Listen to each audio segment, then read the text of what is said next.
who make it there and can make it back.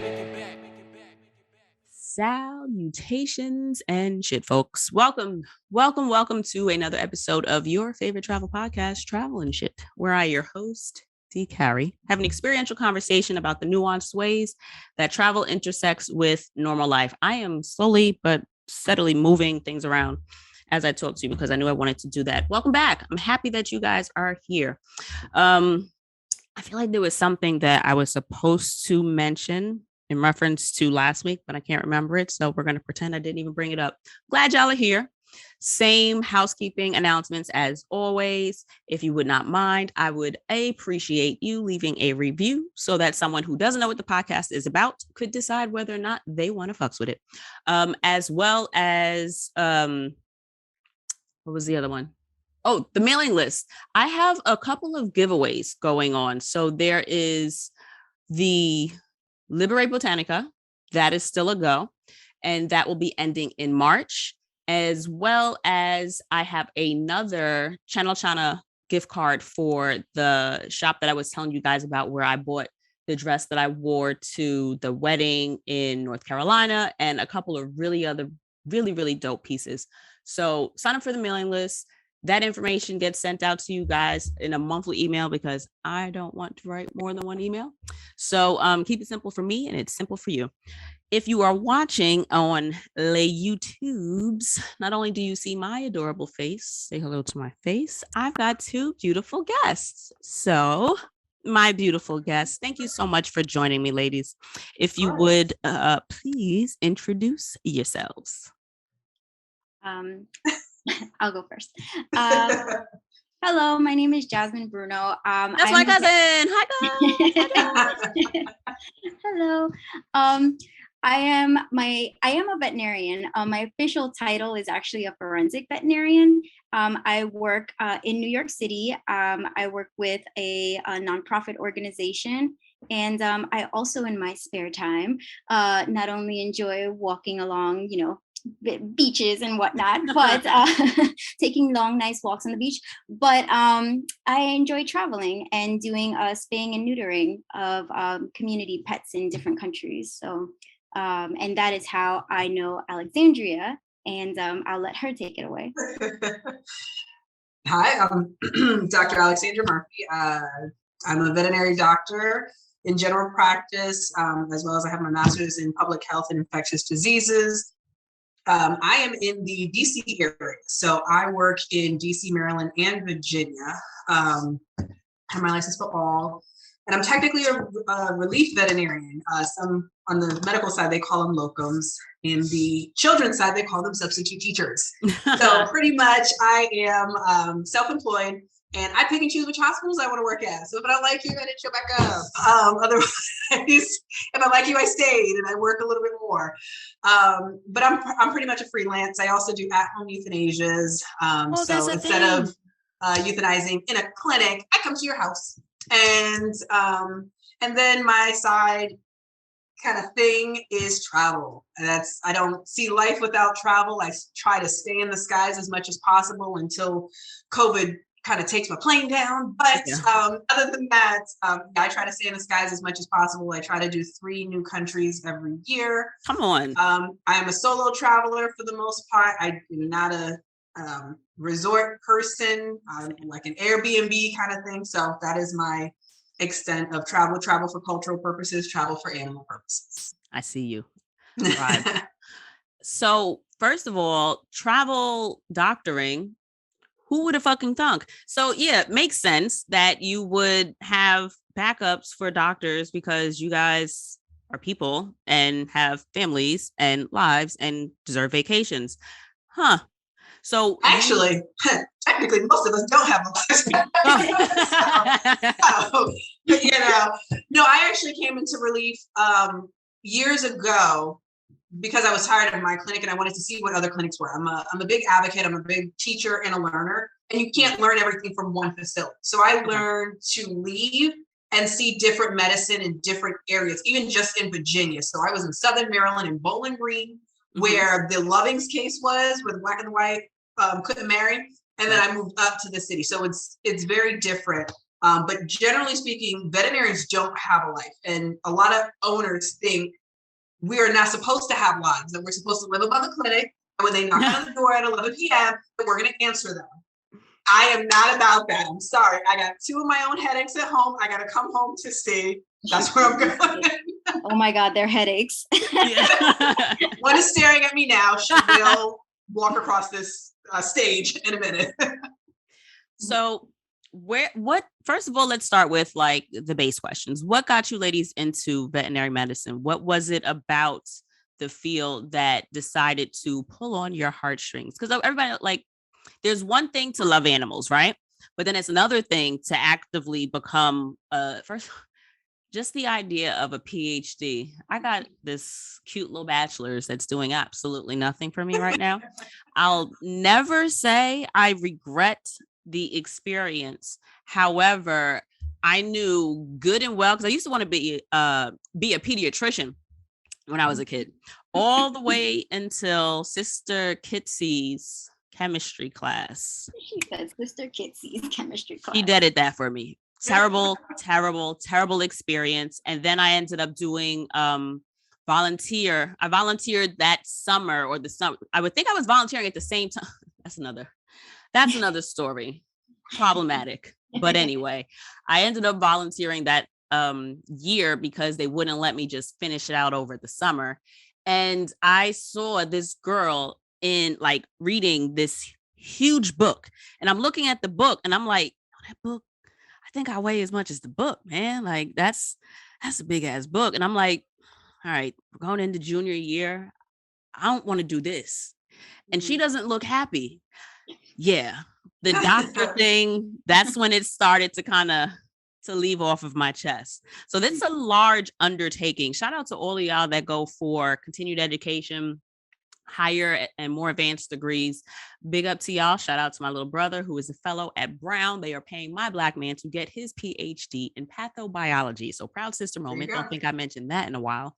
But yeah, school wasn't, it's not, everybody's cup of tea. I excelled, but I didn't fucking like it. So what made you want to pursue a career in veterinary medicine? Well, I think that it was a few factors. I won't even mention probably like the expectation factor of just like, parents and family and stuff like that in terms of higher education and seeking higher education.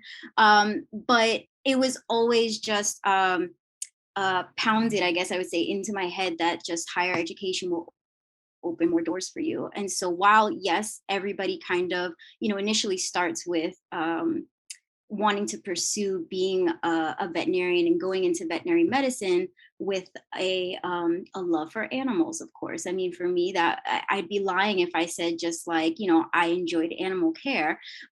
It was mostly, for me, it wasn't really about the medicine so much, but it was more about helping the stray animals. And like, I literally have just like thoughts, like way back when actually stray dogs were kind of rampant still in the streets in New York City. And I remember seeing one hit by a car, and like my mom would try and like hide my eyes and stuff like that. And she'd be like, don't look. And I'd be in tears.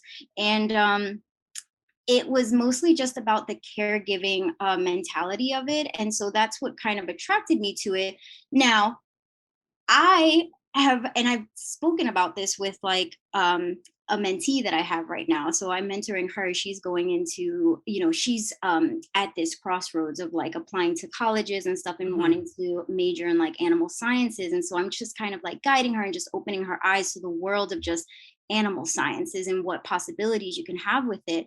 But I think that at the time, it was more so that I probably have more options to do the things that I want to do as a veterinarian, because I even remember in college, I was debating about becoming like a marine biologist versus a conservation, just going into conservation work, because I wanted to travel. Like I wanted to go save polar bears, and I wanted to go, work with endangered species and stuff.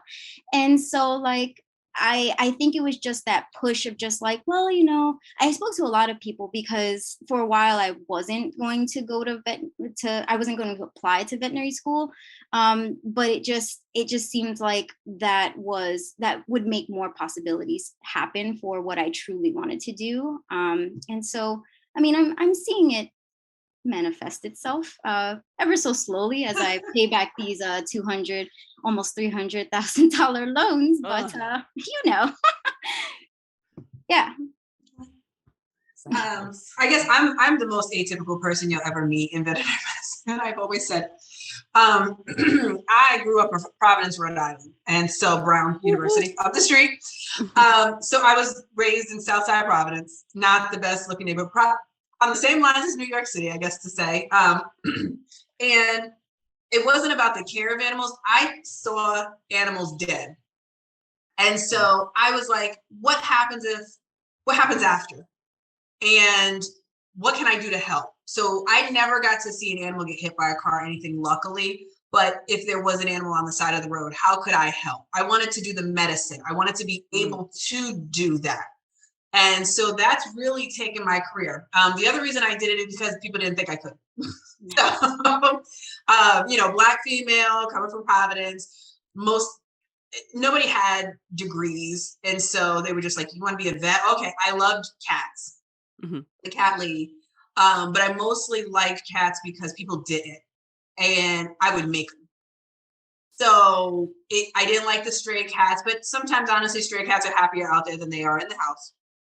But I just wanted to advocate for not hating and intentionally hurting, and just being able to have that power to be able to do something. So I was going to be an Egyptologist. I had a little bump there, and I was going to go to Brown for that.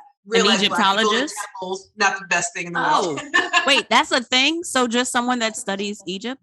Yeah, so I actually read and wrote, studied, learned hieroglyphics by myself, just reading the Book of the Dead. So I could read hieroglyphics. I learned the history of ancient Egypt when we had AOL dial-up.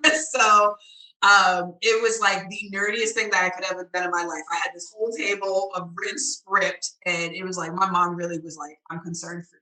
No. But I was like, so I cannot be. Cool. Yeah, I was like, I cannot be a Black vet or a Black person in a temple with dead things all day in the heat. I'm not used to that. I need my winter time. So anyway, I went to Tuskegee in Alabama and did my entire 8 years there. I came out and I was like, I don't want to work in practice. I hate practice. Practice meaning cats and dogs, vaccines, puppies, kids. Okay. That wasn't my thing. I did it because I had bills to pay. Right. So 10 years later, here I am. But in that process, I think it was 4 years after I graduated, I opened a magazine and I saw this brochure about going overseas and helping spay neuters. I will tell you, I had no idea how to properly do a spay or neuter. But I was like, I'm going to go. And I went to the Dominican Republic, Punta Cana, and I met Jasmine and Robin, and they changed my entire life. They are like my epitomes. I would not be here if they didn't teach me all their words of wisdom and their things. Because I still remember Robin.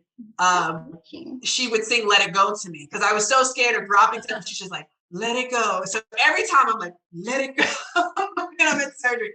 So that started my career there. And I was like, this gives me a way to travel for free for the most part, help animals communicate, learn cultures. Because when I went with another organization, one thing I really hated about them for what they were doing, they were white people going to a Black country that spoke Spanish, and they knew nothing about Spanish.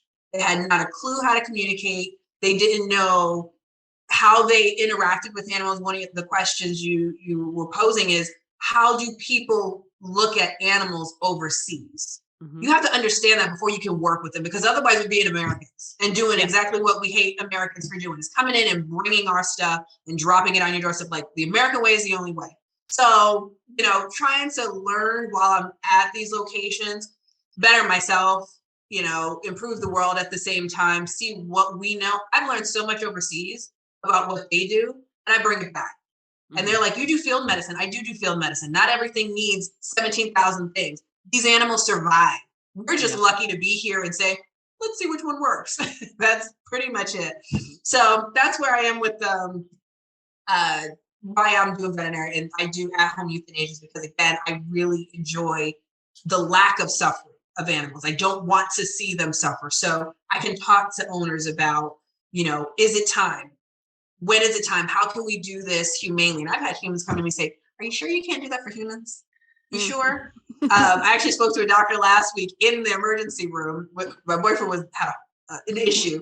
And he's like, let's talk about humans and animals and euthanasia. I'm like, who just asked me this question in an emergency hospital? But it's such an open area that a lot of people are afraid to talk about. Yeah. And I'm comfortable with it because it relieves stress. It relieves the pain of the animal. It relieves the pain of the humans. And they go to whatever place that they believe in. And I don't euthanize things just to euthanize them. But I do it for a purpose. So that actually was a good segue. What were your travel experiences like? So you guys went to DR to do, first of all, spay and neutering. And since you brought it up, I might as well ask. One of my homegirls had asked on Facebook today, as a matter of fact, I won't say, because shout out to Bob Barker. I always wanted to be one of Barker's beauties. It was one of those things like, do I want to play? Because I really thought that, I don't know how, but somehow I thought I could be Plinko. Like I would figure out how to drop it just right. And I also have always been really good at that supermarket game when you guess the price. So I'm like, yeah, that if you gave me that one, I'm good. But then as soon as you get to like the showcase at the end, I wasn't. Overall, the sum of it all. Yes. What do I know about vacuum cleaners? You know what I mean? So I'm just like, I don't know how much this is supposed to be. And I'm like, it's a boat. I don't know how much a fucking boat is supposed to be. There was a meme that I saw recently that was like, now that we're in this like age bracket or whatnot, I'm not going to divulge everybody's ages, but now that you all know the age bracket that I'm talking about, but like, it's where you're actually appreciative to receive like an appliance. And I remember back watching not Family Feud, Jesus, because that's my shit. But it was The Price is Right, where like I remember watching it. It'd always be like you're waiting for the vacation and you're waiting for the new car.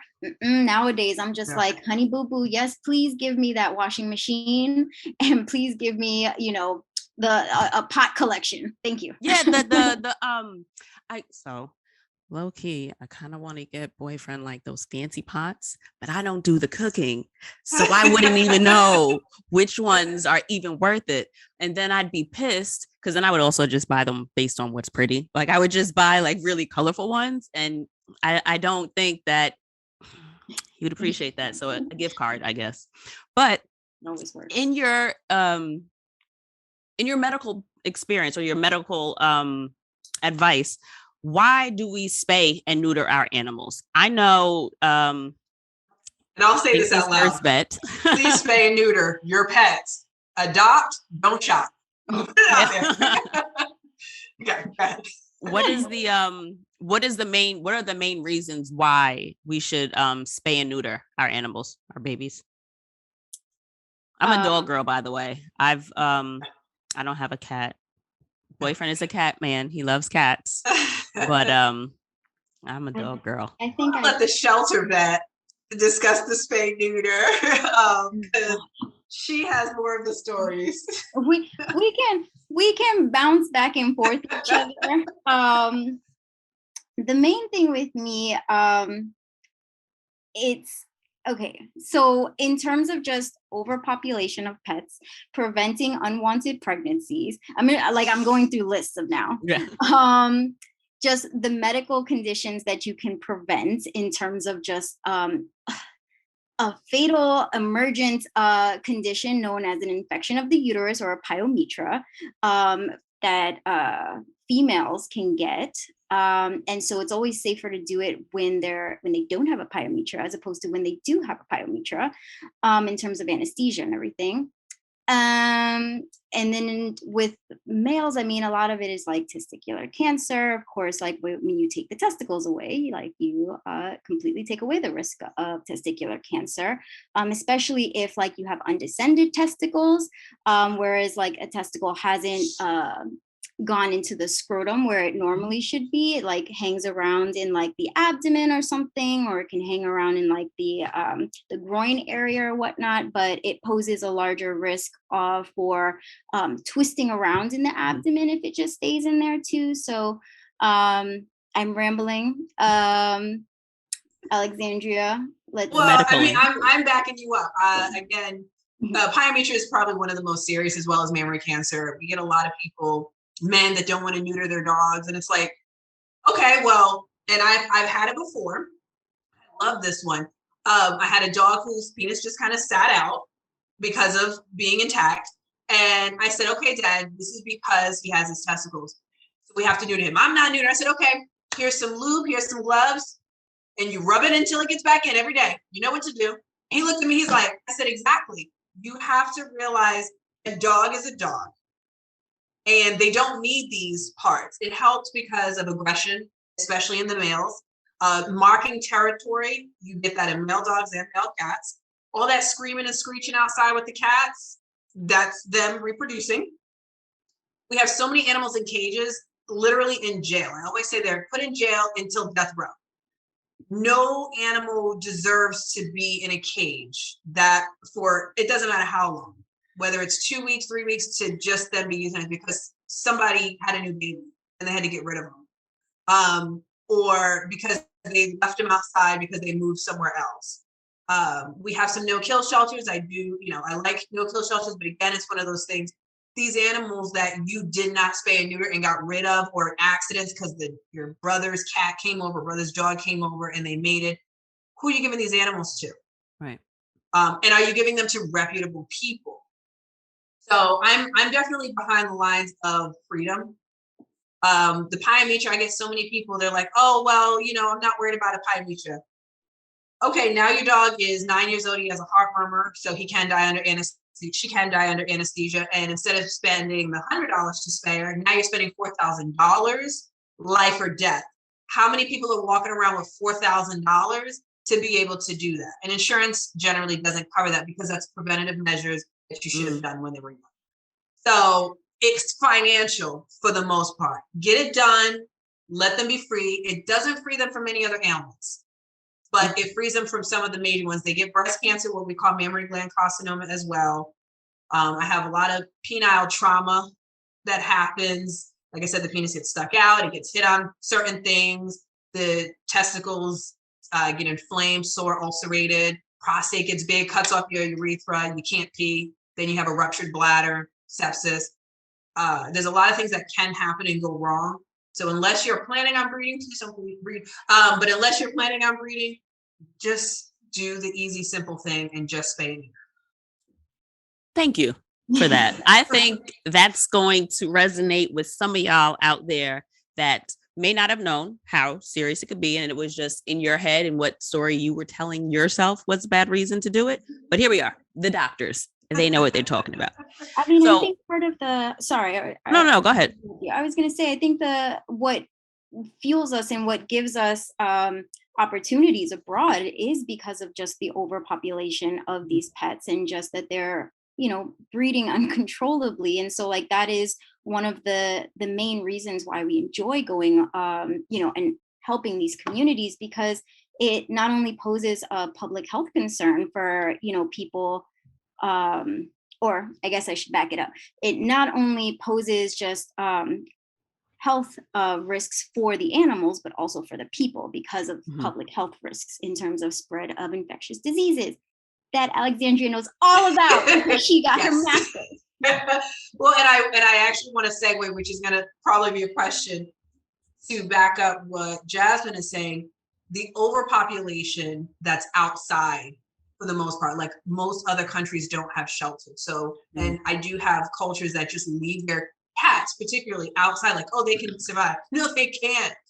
But you have places like Cuba. I love Cuba. Cuba is like my second home. I've been 3 times. oh my gosh, if they will ever give me citizenship, I would love them. Hey. So I've worked in Cuba, and Cubans now have a mentality against cats because they populated cats so much to kill the rats and mice. I'm not saying this is the whole story, but you had all those rats and mice, rodents running around. You put cats outside unaltered.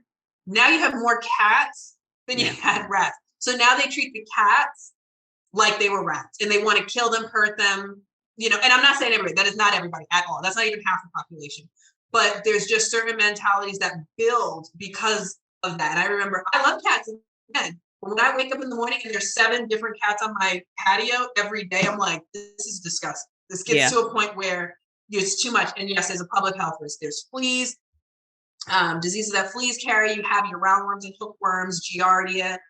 Don't even get into the mosquito or vector-borne diseases, but there's a lot of things that humans can catch, ringworm, you know, just being around that. And when you have a high population of animals, humans, whatever it may be, you're going to catch it. So you're going to spread it a lot faster than anything else.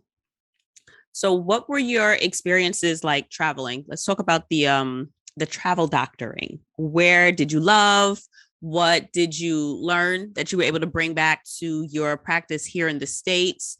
And culturally, how is it different? How do people see their animals abroad differently? Like all of it. I think between the two of us, we probably have worked in a collection of 20 countries. Between the two of us. Oh, well, and then including Robin too. Like if we're even including Robin, like Robin's crazy. She just flies and she works somewhere. I don't even know how she gets to these places. Wow. Hi, Robin. Hi, Robin.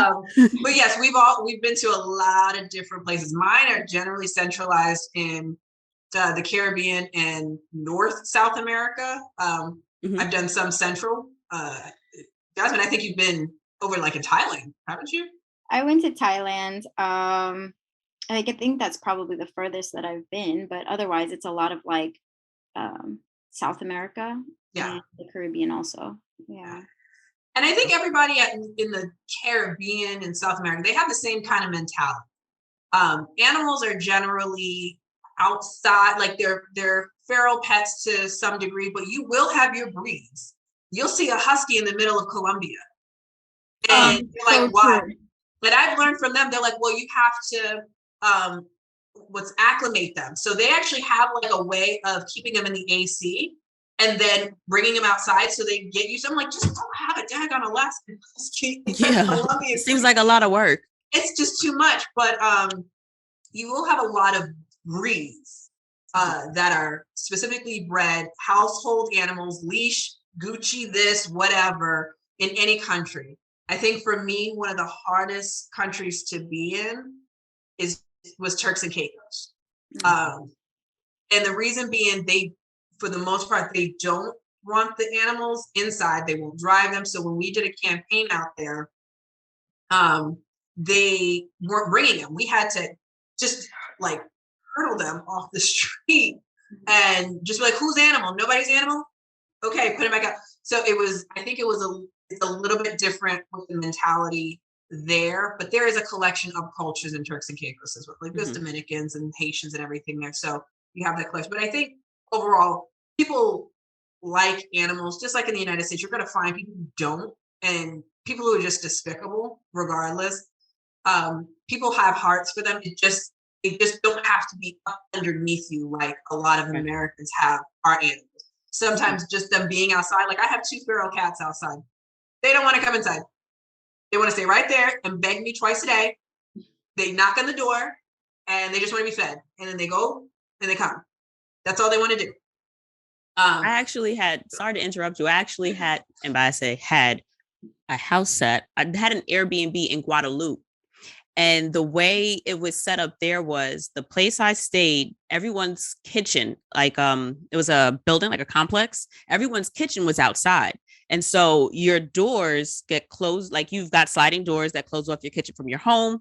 But and because of that, like the cats were like community cats. Mm-hmm. So this lady that the Airbnb I had, she was like, yeah, so the cats aren't mine, but they're everyone's. Yeah. So there's cat food. Here's the kitty litter. There are 2 of them. This one's named this one's named that, and have fun. And I'm just like, okay. And so I was terrified because cats really just weird me out just because I've never really had cats. We've always mind you, my mother was a no animal household. She wasn't trying to do, and I get it as an adult. You got 2 kids and a husband. I'm not cleaning up after anybody else. I'm not. You're not going to walk it. You're not going to walk it. You're for damn sure not going to walk it. So that means I'm going to walk it and I'm not walking it either. So I get it. But so my grandma had a dog for a little bit, and then R.I.P. Princess. She died when I was probably like 7. So that was it. And I don't know what to do. I can love you, but it's just like I can put water in a bowl, food, and I can scoop. So it wasn't rocket science, but I'm kind of like, all right, I don't know I don't want to scare you. I don't know if you're afraid of me. Like, do cats smell fear on you? I didn't know how to interact with it in like the safest way for both of us. But that was, it was fun. One of them was, of course, more affectionate than the other. I find that not everybody is a people cat in terms of cats. You know, they don't always want to be in your space. And that's a lot of cats. Yeah. And I get that is appealing to some people, like just not having to do that much. But Binks is a snuggler. I hear her at the door now. She just I guess she hears me, so she's like, "Oh, we're recording. I'm here whenever you need me. I'm tapping in." So in the different areas that you guys were in, what was like the primary, how did it work? Because I remember you saying like they didn't want them. So did you spay the animals that people would bring to you, or did you kind of just spay the strays? And then like what happens to them? They just go back out, or people try to adopt them? Both. If they're puppies or kittens, they try to not put them back on the streets. But if they're grown animals, if somebody brings them in, like you can, once they see you doing something and they're like, oh, it actually doesn't hurt them, like it's helping them, I don't get any more puppies, they start bringing the animals to you. They may live outside, that's fine, you know, they eat whatever that you eat, but for the most part, yeah, it's people bringing them in because there's still a legality of it. You really shouldn't just be catching street animals and putting them back out, because what happens if somebody bleeds out? If they get an infection, who's taking care of these animals? So that was a little bit off on how that worked. Generally speaking, everybody has someone to account. Okay. Yes, I will agree generally, because I think in Dominican Republic there were times where we're just like, oh, you're just gonna put them back out there, like, and you know they would mention to us like, oh no, we're gonna keep an eye on them, but like literally they're yeah. That's probably, they probably had their fingers crossed behind their back. But you know, a lot of these animals are just street animals, pot hounds, like however you want to call them, like they all have different kind of names for them. I think there was, oh God, I forgot the term in Ecuador that they or it was in DR. They have like different pot cakes. Huh? Pot cakes. Pot cakes. It was something something that started with a V, I think, in Spanish, and I have it on a T-shirt too. But they all have different names for them, but they're, I guess in a way you can call them community animals, but they're animals that, you know, live on the streets, and just like, you know, the community kind of, you know, provides some level of care for them. And you know, we have experienced people that do have concerns. Like it can be very humbling at times, like, because when, you know, when we advertise, I remember like in Ecuador, when we were advertising like this spay neuter campaign, Alexandria, I don't think you came to this one. It was just me and Robin, but we had a larger group with us and stuff. And so we had this spay neuter campaign. the lines of people that like came from all of these different villages that wanted care for their pets. You know, and of course, as Alexandria mentioned, purebred animals, some of them had bows in their hairs, like, and some of them had outfits on. And these people like are literally trekking from the mountains, like from local villages. And so you truly do get a similar sense of the human animal bond as we do have in America, but the environment is different. The setting is different. And I think that, you know, finances are different. The finances, yes, for sure, are different. And but in the end, the goal is to still just have that companionship, have that bond with their animals. And so I think that, you know, I kind of wish that we could all just like travel and just like experience this, because it is such it's such an enlightening experience. It's such like a heartwarming experience. And it really does just knock your judgment down like tremendously. Like, you know, even when you come back to America, a lot of these people they come from these countries. Right. And so like, you know, they have that same mentality, but you know, it does just take a conversation with them about explaining to them just what is really wrong with their pet, or just what their pet is experiencing, or just why, as you asked, why do we need to spay and neuter their pets? A lot of the times they don't understand, or they didn't know that to begin with. Right. And I think that's a big one, Jasmine. Just the word that you said is understanding. It's not even for the clients to understand why we do X, Y, Z. But a lot of it is why we have to understand why they won't do X, Y, Z. So, you know, finding out and just having those open-ended questions like, okay, so what is your hesitation? I've had people come back and they're like, oh, you know, my kitten died when they were under anesthesia, or somebody told me this. And cultural, yes, that comes into play. And a lot of religion comes into play with that as well. So it's something that has that conversation. I had one crazy one a couple of days ago, and I was like, well, why didn't you spay your dog? Like 4 years old. He's like, well, my 6-year-old just doesn't want to spay. I said, okay, well, you can tell your 6-year-old when your dog gets sick. Like, you have to make these judgments. You can't have a 6-year-old. Yeah, the 6-year-old doesn't have making medical decisions because of it just didn't make any sense. I was like, they don't even know what that means. Yeah. You haven't even had the birth of me conversation with them. Right. So it's hustling backwards. There's certain things that you have to have conversation. I mean, even as simple as heartworm prevention. You know, I have a conversation with people and they're like, I want to take the holistic approach. Okay, I've had to skew how I come about it. I'm like, go holistic. Test them every year still.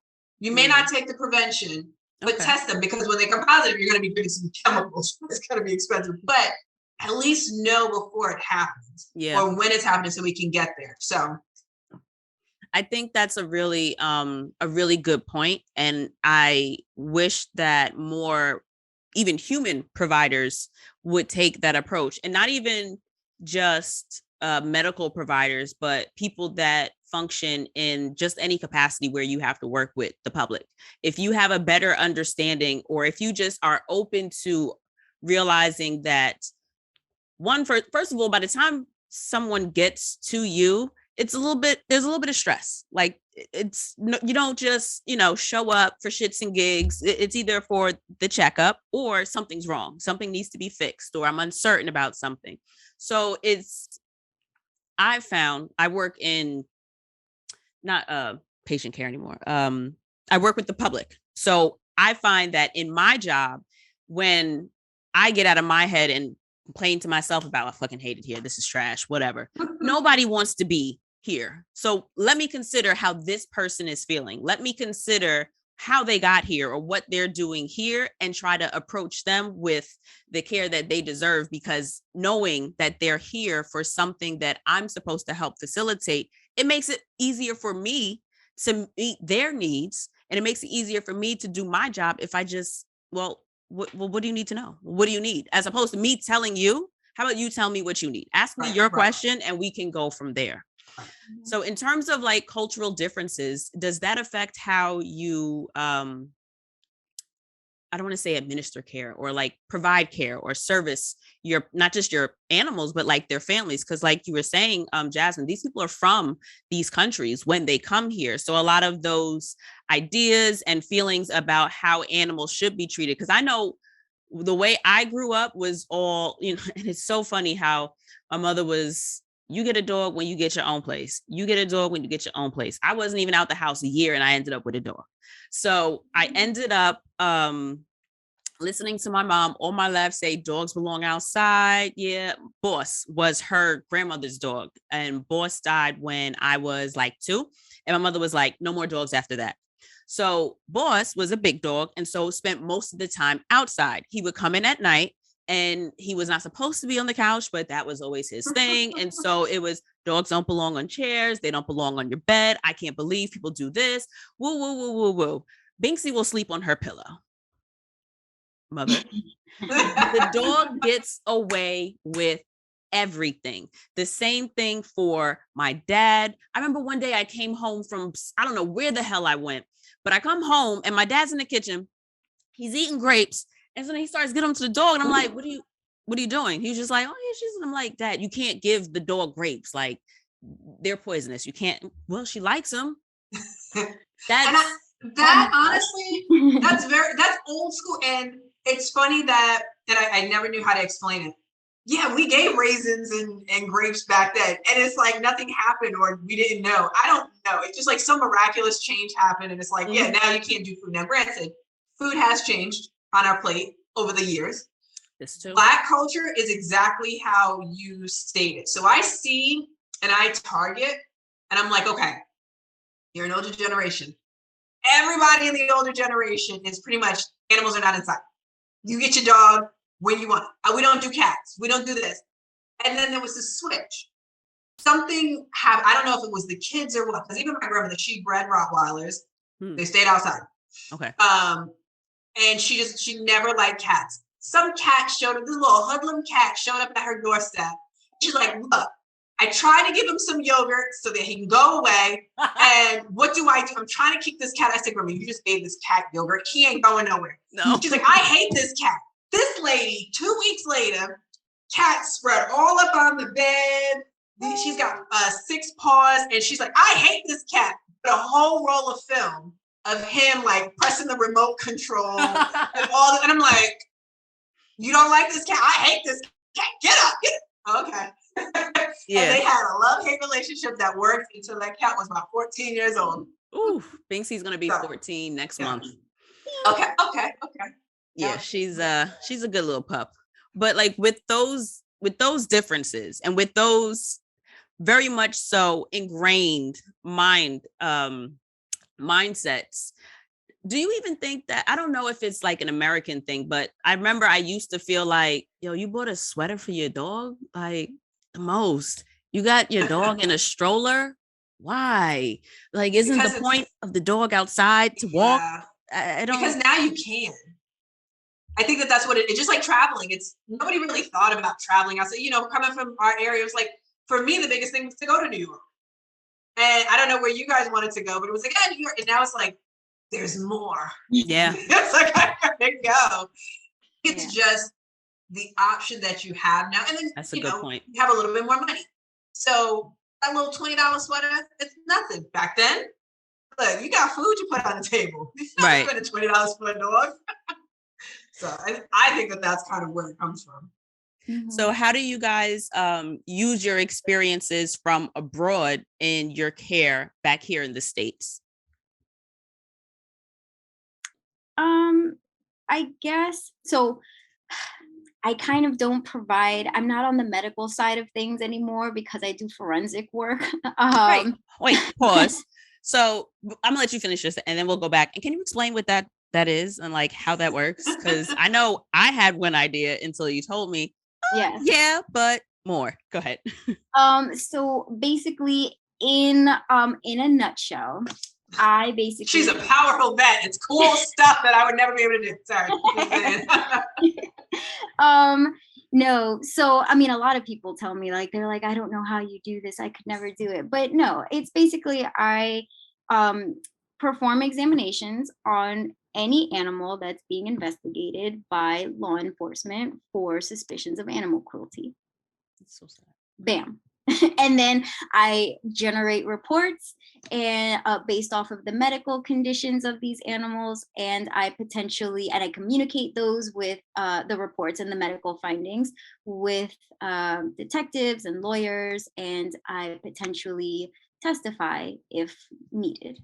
What kind of cases actually end up in court? Like, what kind of cases would you testify on? Like, I guess people, that's a charge, right? Like, only thing that I have ever heard of in terms of animals and legal issues was dog fights with the whole, Michael Vick. And like, other than that, what kind of cases actually become cases?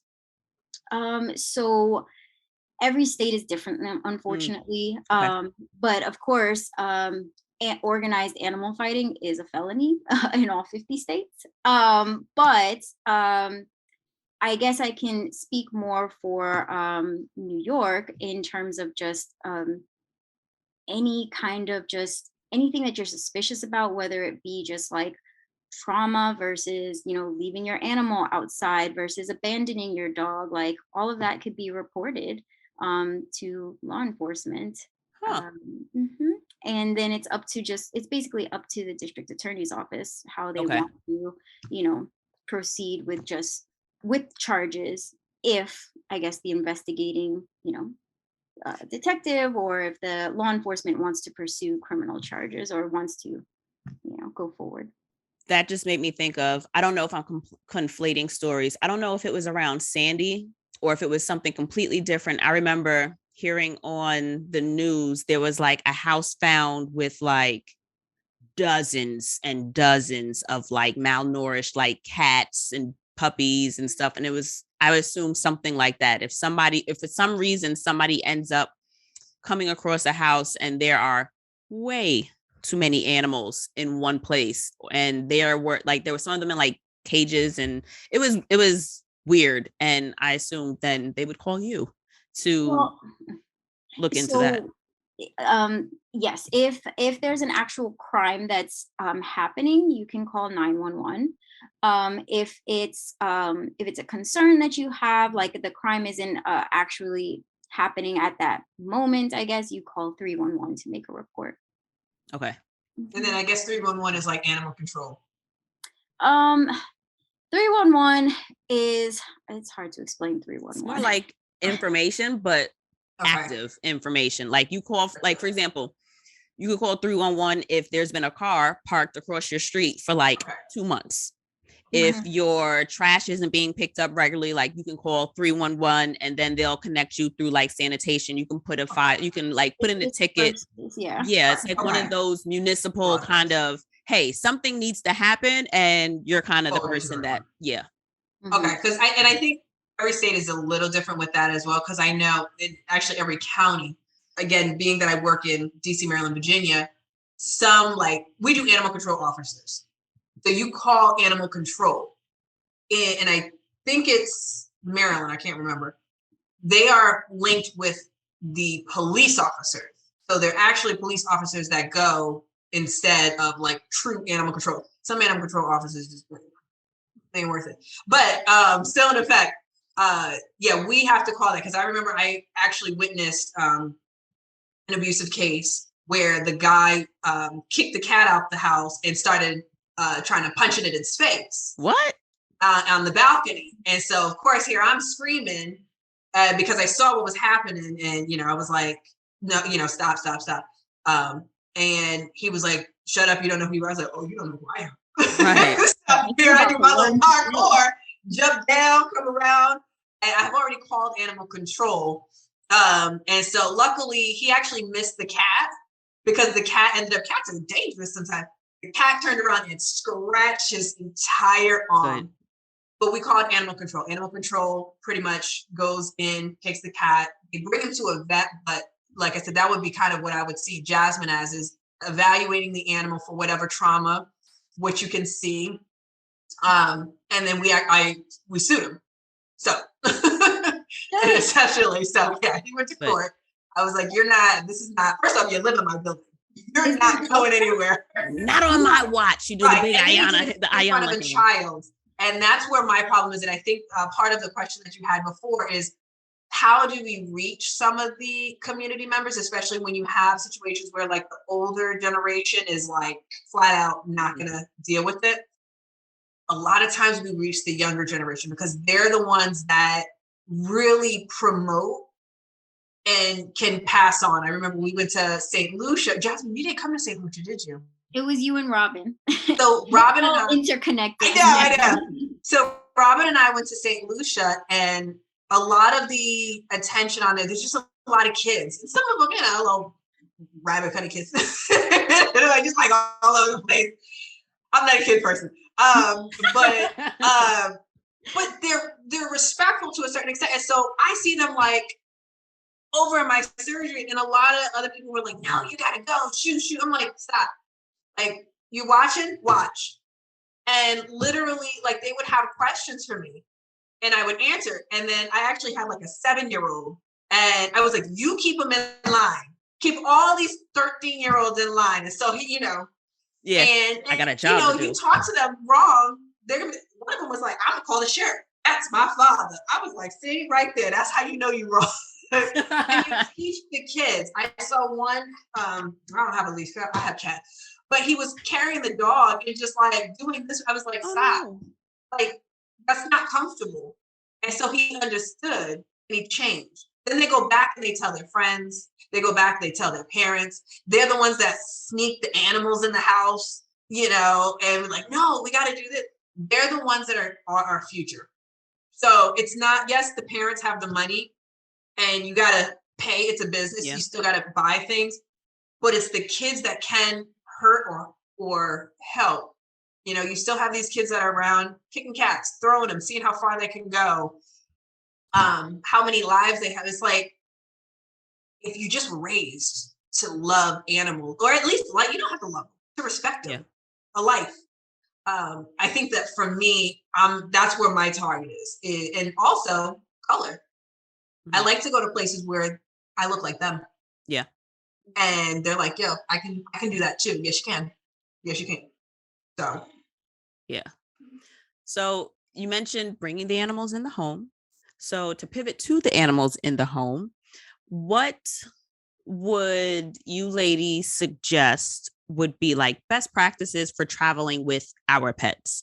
I know that summertime is coming, Sadly, we've said goodbye to COVID priced flights, but also a lot of airlines, I think, stopped doing the the cargo for animals. I've never flown with Binksy. And at this point, it's too late in the game to even introduce that. And I just know she's not a sit in one space for a long time kind of girl. Not her thing. So I would never want to, submit her to just staying in a carrier for the whole flight. And if I were to try to take her out, she wouldn't sit still. Like, she's not going to sit still. So I know my pet, and that's something that I've decided was, best to do with her. But in terms of what is most safe for animals, I know a lot of people just also don't have that option, whether you are moving from one state, one country to another. And it's just, you can't drive necessarily to California. I mean, you can, but if that's not your route, or if for some reason, medical reasons, you have to uproot and just be with family, you can't leave your pets behind. So the fastest way to get someplace is going to be to fly. So there are plenty of reasons why people have to bring their animals. But what would you ladies say would be the safest way to travel with your pets, whether it be by air or whether it be by car? Because I know we're planning on doing a road trip with Binksy.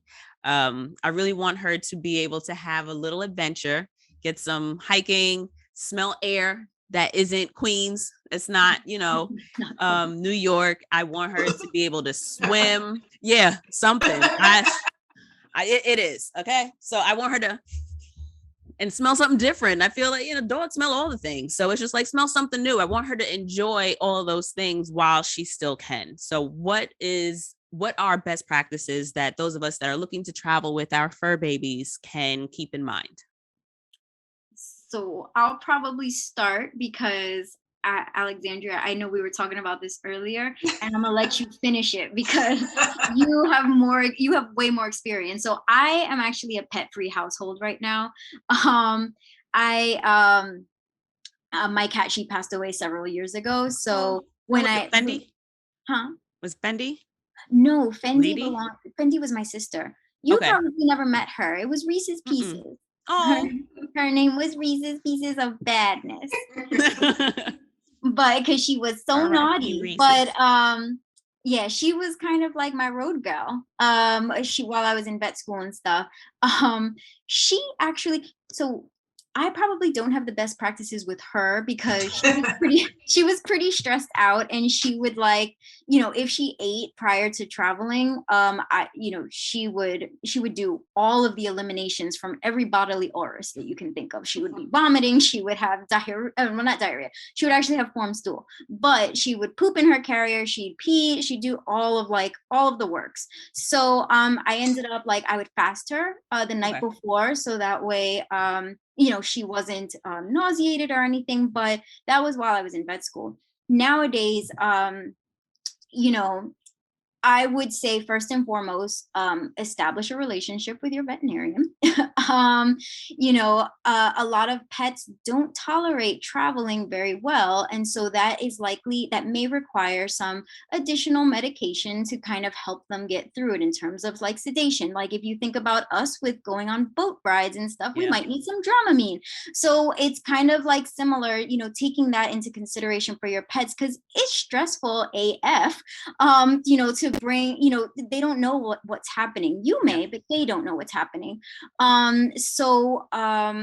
Definitely work with your veterinarian in terms of, and then also getting the basics done, getting a wellness check, getting your flea and tick prevention, especially if you're trying to go over hiking and going all of these places and wildernesses and stuff. So do a good flea and tick prevention, your heartworm medication, your deworming medication. So all of that is like gets established just with that wellness visit with your veterinarian. And so like, we don't just preach this just as most people might think, because we just want to make a quick buck. Like, no, these are actually things that work. They're and save you money down the line. I'm sure fixing it is more expensive than preventing it. Yes, it's all preventive health. And so that's what we do. If you're going to do road trips, frequent breaks, I guess I would say, like definitely with both dogs and cats. I mean, you definitely want to make sure that your dog is able to, get out and, use the restroom if you want. In terms of your cat, I mean, some people have harnesses for their cats and they like them. They like to walk them around too. But yeah, frequent breaks. One of my friends on Facebook from vet school, I think she just went cross country with her 3 cats or 2 cats, I want to say. Oh, wow. Frequent stops and overnight stops also. So you need to account for all of that. It's similar to traveling with children, they're not going to tolerate being in a car just because you're driving. Not everybody is going to be okay with being in a car for that amount of time period. And I think with that, I'll probably pass it on for anything else that I missed, because I know we were talking about overseas traveling with your pets and stuff. Well, I guess I'll piggyback on a couple things. Definitely see your vet. Every animal is different. Microchip. Oh yeah. You have absolutely no idea how many cats jump out of windows, dogs jump out of windows at truck stops, get left wherever. Always have your medications. Wherever you travel, make sure whatever seizure medications or heartworm prevention. So I have 2 cats. I have my little asshole cat, who's a fat cat. I don't travel with him because he's too heavy. He was 16 pounds, now he's 14. He's still just too hefty for me. And then I have Serenity. Serenity is my 11-year-old, 7-pound cat who has traveled with me. She walks on a harness. I have now taken her off the harness and she won't leave my side. And I worked in Puerto Rico when I was in vet school. She came with me. Okay. So she flew. I absolutely do not recommend animals under the plane. I don't have cameras. that are under there. I don't know what it's like. It's noisy. You got the wheels pulling up. Obviously, people have to do it at times. I am just not comfortable with that. I'm like, look, try to get a service dog or whatever you have to do. Get that dog a seat on the plane. Cats are a little bit easier on those kind of trips because you do have to take them out and run them through security and everything. So as long as you can get a handle on your animal, you're fine. I ended up taking my cat out. Serenity would sit there and just cry like a baby, and it would annoy everybody. So I was just like, when she sat on my lap, everything was perfectly fine. She wasn't going anywhere, nothing. I didn't drug her or anything. But a lot of dogs need sedatives. A lot of cats need sedatives because there's just so much change going on. And like Jasmine said, you just don't know. When you're doing wilderness stuff, talk to your vet because there are a lot of dangers out there. I've had a Jack Russell Terrier get picked up by a hawk before. I was gonna bring that up. One of my friends mentioned it, and that's why I never took her for so long. You gotta be there because you also have to realize you are at risk. Not only the dog as you are. If a bear jumped out of somewhere, you gotta be able to pick your dog up and get out of there. You can't do so much. So, you don't want to be so wild, especially with small dogs. I'm not really big on hiking with small dogs. If you have like a Rottweiler or a German Shepherd, they can take care of you and themselves. But the small ones, a snake comes out somewhere, it's just a little bit more touchy-feely with me on it. But again, talk to your vet. What's going to be out there? What preventions are going to be best for you?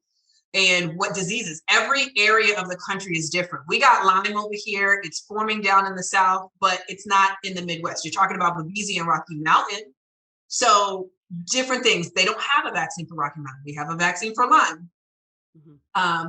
So you definitely have to talk to your vet. As far as the car ride, I am definitely a bad person with the car.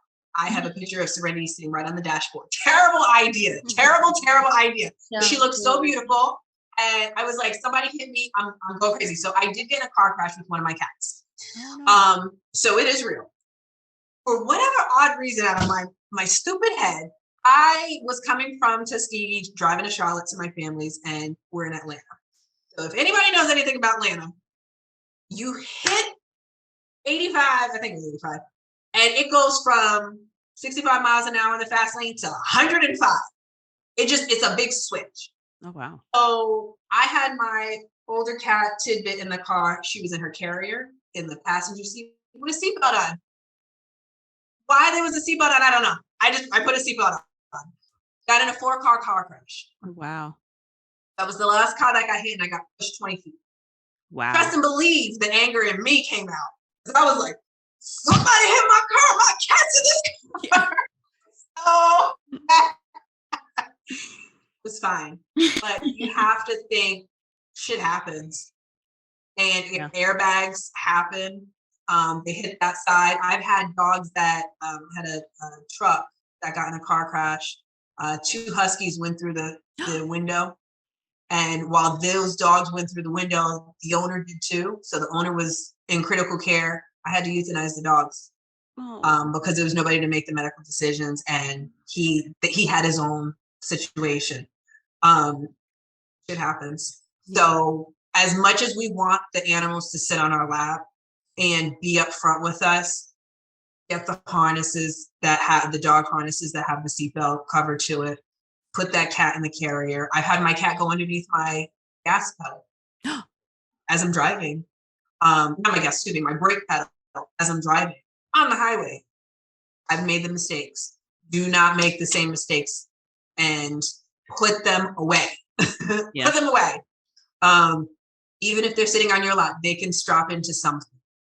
And again, if they're in a carrier or they're in a cage and they meow like crazy or bark like crazy, you talk to your vet about getting a sedative.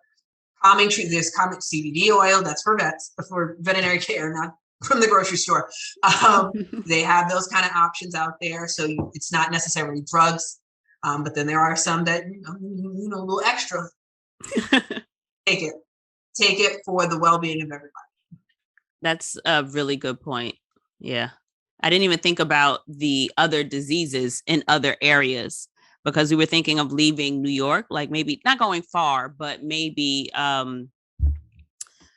Martha's Vineyard or I can't think of where the other place, and that's why I ended up starting to plan and then not planning, because it just got frustrating, because I also want to make sure that I can find some place where I'll feel comfortable leaving her in either the Airbnb or the hotel, and not being fearful that they've left stuff from other people, or they have like, mouse traps or rat poison Correct. or cleaners or whatever left behind, or even anything valuable. She's not a like dog that really gets into stuff. She doesn't really eat plants, and she's a space cadet.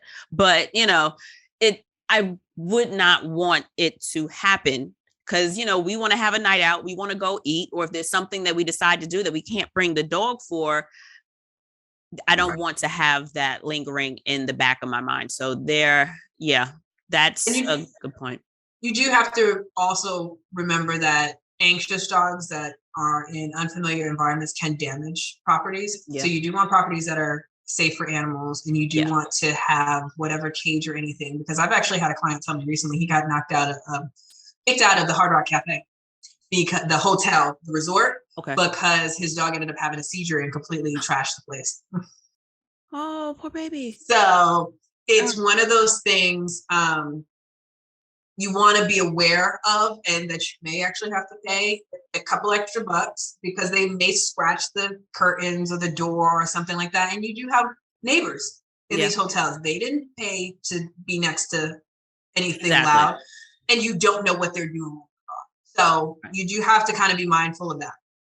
And two things that I had forgotten to mention. One, with the sedatives or whatnot, as you're working with your veterinarian, if that is something that the two of you decide is the best level of care or thing to do or treatment option for your pet, do a tester before you officially go on the trip. Like, you don't want to be the first time that you're using the sedative or whatnot, whatever kind of treatment. You don't want that to be the first time on the plane where like there's no veterinarian, or on the road where you might be stuck in between states on this long ass highway and there's no emergency clinic nearby for you for like another 20 or so miles. So definitely you want to do a tester while you're in the home, so you can monitor them. And so that way if you need to go to an emergency clinic, or if you need to go pay a trip to your vet, or even if you don't think that the drugs are working, that's something that you can kind of work with your veterinarian with, to kind of, tailor the dose for just what works for your pet. 2, and so this is going to be my Bob Barker, public service announcement. Please keep your animal on a leash whenever it is outside. That is one of my biggest pet peeves ever. Just keep them on a leash, keep them close by. And especially, when you have little dogs and you're going hiking and stuff, you want to keep them close by. And throw away all the retractable leashes. Oh yeah, no retractable leashes. No retractable leashes. I could never really get used to that. I had one once, and first of all, I was never quick enough with the in or out, stop going, stop. I don't know. It just never worked for me. And I always felt like she always would start going, and then I'm like, no. And I didn't like those. That didn't last long. I don't know how people get behind those. They just. Well, a lot of it is because they can kind of gauge how far. The thing is, the dog is making the decision, and then they're so far away that you're like, okay, it doesn't bring them back. You gotta do it. So, but we see a lot more issues with that. Use a harness and a clip. A harness that's not going to slip off the dog. We have too many that have gone backwards and it come right up over their head, and now they're running in the parking lot. No, that's how Binksy got hit by a car. Yeah, fit the harness, collar, 2 fingers under. It's not a necklace; it is a collar. So you guys mentioned Robin. Who is Robin, and what is it that you ladies do together? She wears the crown. She is the crown, the queen of spay and neuter. Robin, we miss you on this chat right here. Hi, Robin. Yes, Robin. She's working at she pretty much owns the ASPCA. She works the whole ASPCA. She's like the queen of spay neuter, like I said, in New York City. I met her in DR again, and yeah, she just, I don't even know how she does it. It's just, she just has a calmness about her. And she's just like, yeah, I'm Spain. Yeah. It's just, it's so weird. And I'm like, oh gosh, okay. Next. It's just, she has a craft. And she's been doing it for a while. Yeah, Robin is one of the veterinarians who actually trains me. And she'll always say like she doesn't like to train people, but like she has a knack for it, and she's great at it. She's just an extremely experienced and gifted high quality and high volume spay neuter surgeon. And so that's what she enjoys doing in life. Like she can do that all day, every day. And you know, she's seen so much. And so when we go on these you know, excursions, on these trips and everything, and we go out to these other countries and do these spay neuter clinics and whatnot, it is very comforting to have her, because, you know, if we're ever in like, you know, a bind, because I'll admit I'm still young in the game, like, you know, I definitely don't have as many you know, I don't have as much experience as she does. So like she can just come over and just be like, oh yeah, that'll be fine. And that's what Alexandria was talking about earlier with like while we're in surgery and stuff, like, you know, sometimes you just need that extra person to just come by and just be like, just let that go. It's gonna be fine. You know, so it's definitely like I've always referred to as like my mama surgeon. Like she is definitely like, you know, my work mom. And so when we go off to these countries, like that's my travel buddy. And you ladies have an organization together? Yes. Go for it. I guess all of us kind of combined. Again, like I said, I wouldn't be here without them. So we had always discussed some of the pros and cons of different things that we've seen as we move through the countries. And the one thing that we all love is we're all minorities across the color spectrum. We have different backgrounds, and we want to understand the people that we're going to see. That was something that I didn't really catch with a lot of other people. You know, they wanted to spay neuter. They wanted to reduce populations. They wanted to, I don't know, you know, kind of get that, yay, we did something good. But when we just discussed, it was like the three of us were just like, we want to learn. And we don't want to be overbearing Americans. So I always wanted to, I love philanthropy, and I always wanted to come up with a nonprofit so just the three of us can go. I was like, I don't care about nobody else. Just the three of us. And because we don't argue, you know, there's no bitterness or anything. Somebody knows something else, you know that. It's fine. And again, we all have a way different person. Actually, I met Jasmine by accident because we had to stay in the same bed in DR. We did? Yes, Hard Rock Cafe. Oh yeah, we were in the Lovemaker suite or something. We were in a group. I think we were in a group of like 4 at first, and then they moved us to a different room, and it was just the two of us. That was our first time meeting each other in DR. Yeah, they're like, do you guys know each other? Well, we only have one room left. It has like a heart-shaped jacuzzi tub and this bed, and we're like, sure. I guess it's the Hard Rock Hotel. Like what? But yeah, so I philanthropy. Yeah, so I decided I wanted to create a nonprofit because I was traveling more, even just by myself. And I was like, I'm just going to countries, not even necessarily animal related, but just learning. And I was like, I want to, you know, my first solo trip was to Barcelona. Okay, let's, you know, going here, going there, whatever. So I created Ipos. So I/pause. And that's going to be the International Protection, Advocacy, Welfare, and Sterilization. That's everything that we do within that organization. And so I was like, I can't form it without having my board. And that would be Jasmine and Robin. Again, compared to them, I'm new to the game. And so I don't even remember, I guess, maybe 6 or 7 years I've been doing spay neuter. I am technically qualified as what we call a high volume spay neuter veterinarian now. So that's additional training, small incisions, like instead of 30 minutes for a cat spay, it takes 10, or in Robin's case, a blink of an eye, you know. So we just kind of it all together. And I was like, I need them. I need them. They're the brains, and I want to travel with them. And so of course, they're like, yeah, we're going to do that. And of course, Robin, okay, when we going? When we going? I got to get out of here. My suitcase has been packed for 2 years. Yeah. So we have Ipos. It's still in the making right now. Our first trip was supposed to be in Egypt in June 2020. So, and of Oh, course, look at that full circle. You can go ahead and so, read your hieroglyphs. I with know. the animals. And I ended up going to Egypt. That's why. Nice. And I was like, well, I can come back because I found a rescue organization. But like I said, we always try to pair with somebody that's there because we leave. You have to leave everything behind. So we want to leave you with the knowledge and to make sure that these animals continue care. Right. And it promotes the veterinarians. Hey, you didn't know that there's veterinary care. Here you go. But of course, COVID, that's when COVID like really hit and all international stopped as of the end of May into June. And I think it was like 3 days before we were supposed to take off. It was like, yeah, no, you're canceled. You're not going, they wouldn't cancel it before. So Egypt was our first, that obviously that didn't happen. So it gave us time to really maturate.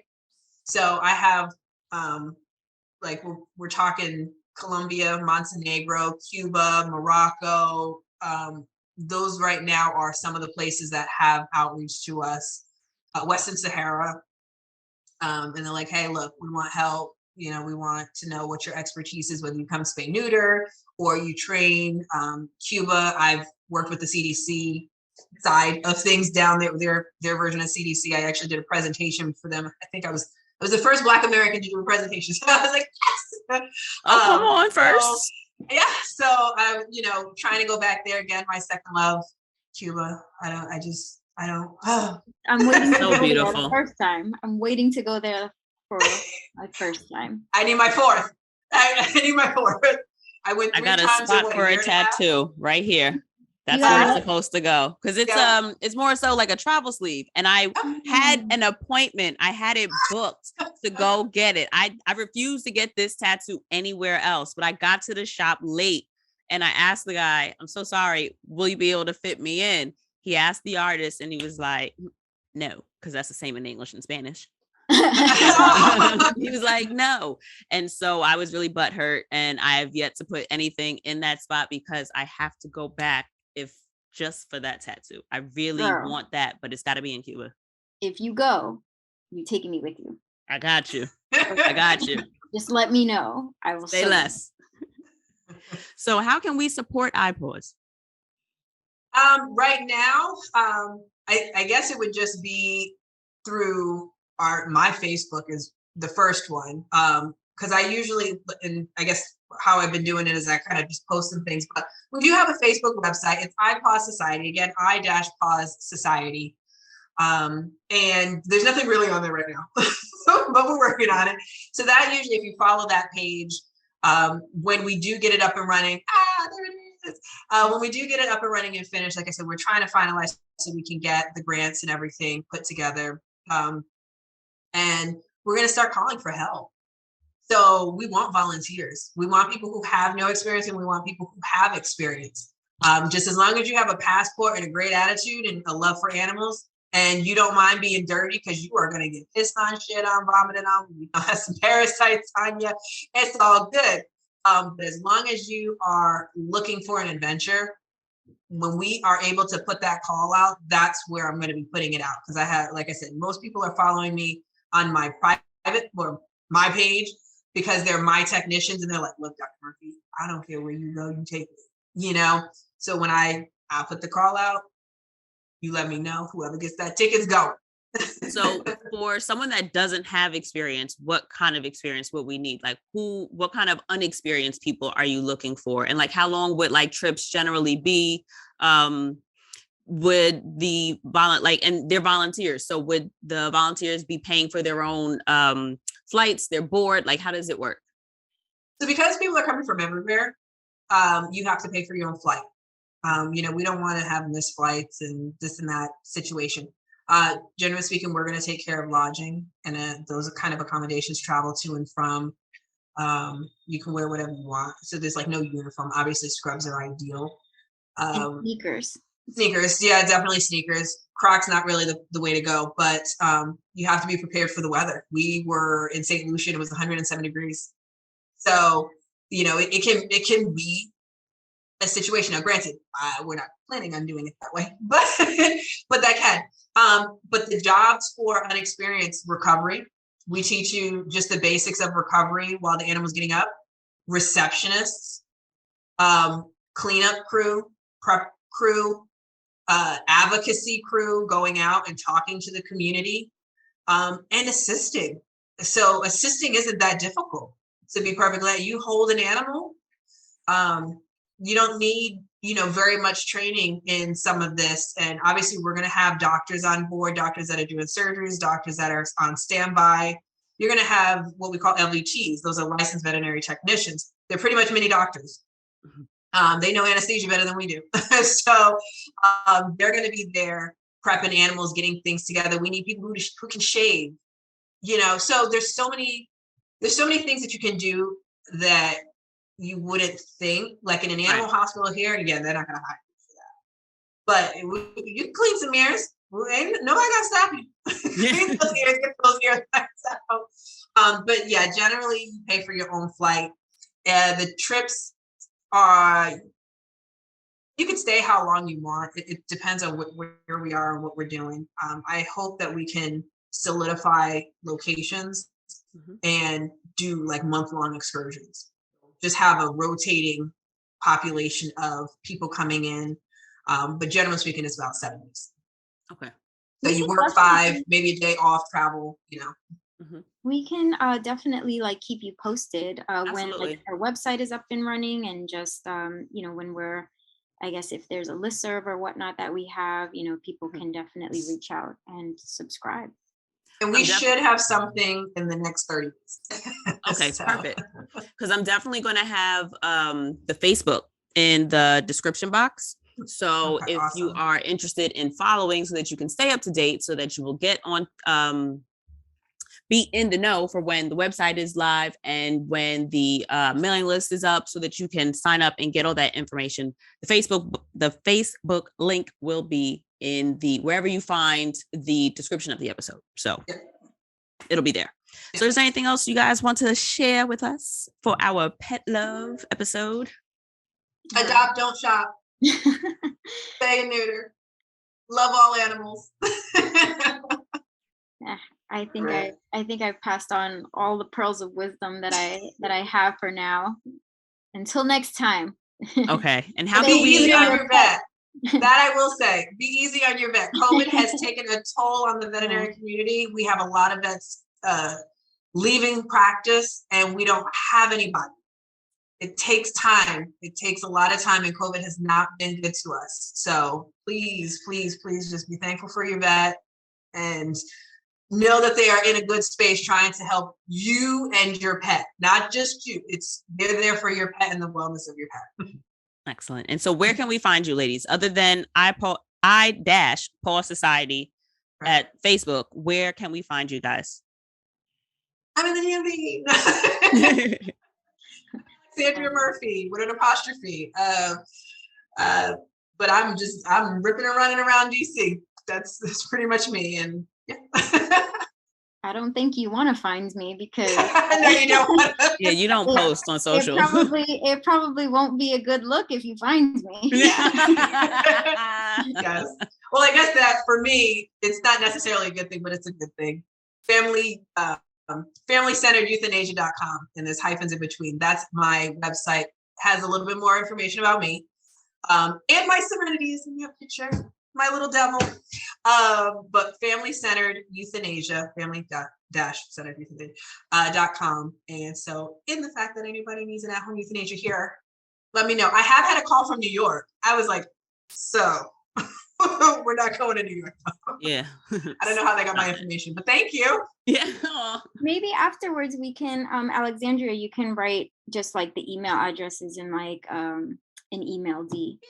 Yeah, sounds good. That'll all the contact information, guys, will be in the description box. Rocket science. Awesome. All right, y'all. So thank you. Thank you to my beautiful guests. Thank you, ladies, for joining me. Thank Guys, you. travel, as I tell y'all every fucking week, travel is so much more than vacation. There are so many different ways and so many different experiences that you can have for yourselves. And thankfully now for our furry pets, because we can now. You can just buy them a sweater and take them with you places now, because you can. Now All right, you have y'all. to show us Binksy. Right. Binksy's cameo. I can't have a pet episode. And always spay and neuter your pets and keep them on a leash. On a leash. Please keep them on a leash. That's my PSA once again. Ah, there you are. My spayed puppy. Binksy, say hi. Binksy! He's my little fur boy. My fur boy. He used to be my little co-host when I was out in the when I would record in the dining room, because there was just, I couldn't keep her out, but now it's just like, okay, no, we can close the door. Do you have any final remarks? Do you have anything you want to share about I don't know, being a pet or anything? Life is good. Mm-hmm. Yeah, it is, especially with all the food. Okay, puppy girl, say bye. Say bye, puppy girl. And say bye to my pets, ladies. Everybody say bye. Bye. Thank you so much. Thank you, ladies. Thank you.